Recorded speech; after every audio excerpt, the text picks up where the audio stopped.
usually not being terribly conducive to life. So coral reefs require very warm, very pristine and clean water in order to survive. So that means that the oxygen level is very low in the oceans that surround the coral reefs. But on the reef itself, you'll find life absolutely teeming.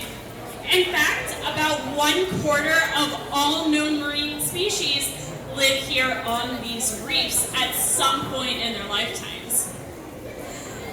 Now, coral reefs to me are a little bit like a city. And if you look down into this, you can almost imagine it being like a huge apartment building. You have some tenants that prefer the top floor here, like Myrtle, smart girl, this is where she gets fed after all. You might have some tenants that prefer the bottom parts. You have traffic in here.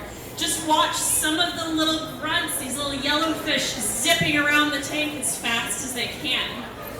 And being a city, there are certain technologies that make life easier for the animals in here. Now, of course, we call them adaptations rather than technologies, but we humans can gain inspiration from those adaptations for our technologies. So who here is visiting Boston? You don't necessarily live in the area. Quite a few of you, awesome. Who has experienced Boston traffic? A few people. Yeah, it's definitely something kind of special about our area. So Boston traffic really amazes me. I came from a much smaller area growing up with not nearly as many cars, and it's amazing to me that the cars here don't crash into each other nearly as often as maybe they ought to. In fact, they remind me a lot of the fish in this tank, watching them zip around, watching them navigate all of these nooks and crannies in the coral reef just as easily as they can do. And that is thanks to a little adaptation on them called a lateral line. So through these lateral lines, these animals can feel how fast the other animals around them are moving.